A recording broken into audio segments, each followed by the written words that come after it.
Hello guys, তো দিনকাল সবার কেমন কাটছে? অনেক দিন কোনো ভিডিও করতে পারিনি কারণ একটু নিজের কাজ নিয়ে ব্যস্ত ছিলাম। তো চলো আজ একটু টাইম নিয়ে এসেছি, তোমাদের সঙ্গে গল্প করা যাক। আমি একটা কথা শুনেছিলাম জানো তো, যে জীবনে পাওয়া প্রথম কোনো কিছু নাকি কোনো দিন ভোলা যায় না। এটা কি তোমাদের ক্ষেত্রেও প্রযোজ্য? কমেন্ট করে জানিও তো। আমি তো এটা খুব মানি, মানে আমি জিরো থেকে এই হসপিটালে শুরু করেছি। মানে আমার যখন কোনো এক্সপিরিয়েন্স ছিল না তখন এনারাই আমাকে সুযোগ দিয়েছিল নিজেকে প্রতিষ্ঠিত করার জন্য। আমি এতদিন সেলফ ডিপেন্ডেন্ট ছিলাম শুধুমাত্র এই হসপিটালের জন্য। সো এটা সবসময় একটা রেসপেক্টের জায়গাতেই থাকবে আমার কাছে।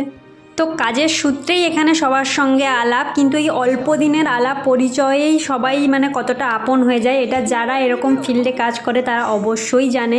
তো সেরকম আমি এদের প্রত্যেককে খুব খুব খুব মিস করছি এখন। আর ইনফ্যাক্ট তখন তো খুবই মিস করছিলাম, আর এটা কয়েকদিন আগেই অলরেডি হয়েছিল, তো আমি আপলোড করতে পারিনি এতদিন।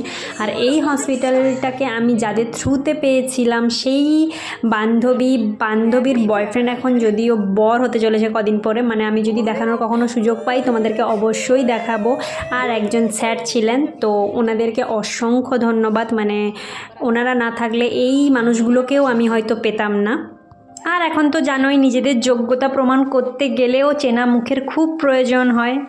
আর এই প্রতিটা মানুষের সঙ্গেই কর্মজীবনের ব্যস্ততার জন্য হয়তো প্রত্যেক দিন আর কথা হয়ে ওঠে না, কিন্তু মনে আমি সবাইকেই রেখেছি।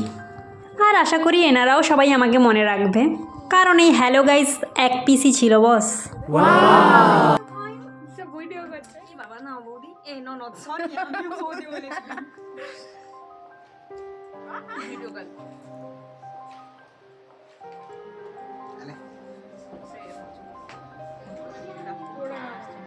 ম্যাম